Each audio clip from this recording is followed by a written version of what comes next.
where I answer some of the questions that you all have. So we are going to be talking about inflammation. And there's a great question that came up here, and the question is, how bad are seed oils for you? And then if seed oils are bad, then what about black seed oil, right? So let's talk about seed oils because that can get a little confusing. We always hear nuts and seeds are healthy for you, which for the most part they are, right? And so, but sometimes they can cause inflammation depending on the situation and the what your specific challenges are. But let's talk about seed oils. Now, what are seed oils? Well, seed oils are exactly what it sounds like, oils that come from seeds. Canola oil, sunflower oil, soybean oil, corn oil. And there's been a lot of attention on these oils in the last few years and how it impacts your health, okay? So the challenge with a lot of these seed oils is it really depends on how they are processed and how they are used. All right. So this is the challenge with seed oils. They are high in omega-6 fatty acids. Now, omegas, they're healthy for us, right? And we need omega-6 fatty acids. But the problem is the ratio of omega-6s to omega-3s. So we definitely want to have a good ratio. And the typical standard American diet, we have too much omega-6s and not enough omega-3s. That is the issue because most people consume way too much omega-6s in comparison to omega-3s. Why is this a problem? Because it can promote inflammation and it can also lead to chronic conditions like heart disease, arthritis, the list goes on. The other challenge about seed oils is they are highly processed and refined. So many of them they go through a high heat processing, which can produce very harmful trans fats and oxidized products that damage cells. So it basically turns it into a processed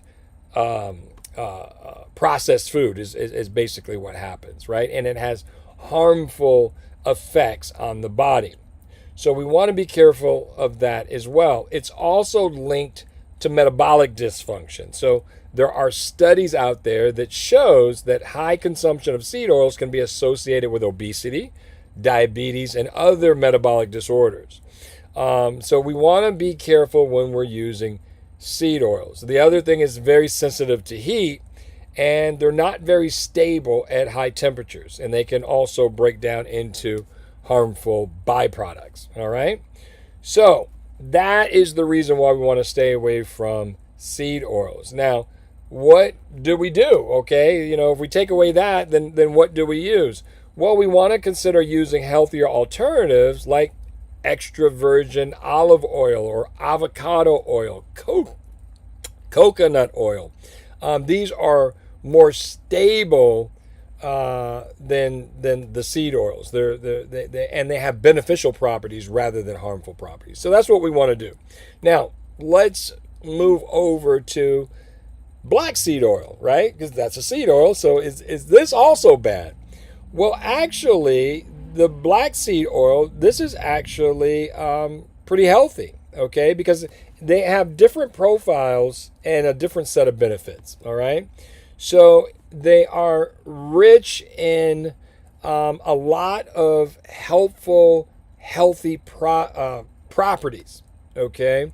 And these are compounds with strong anti-inflammatory and antioxidant properties.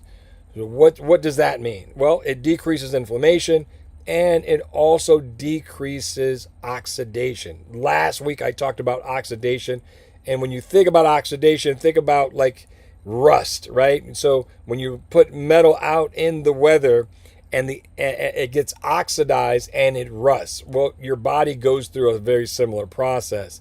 And so we want to decrease oxidation, okay?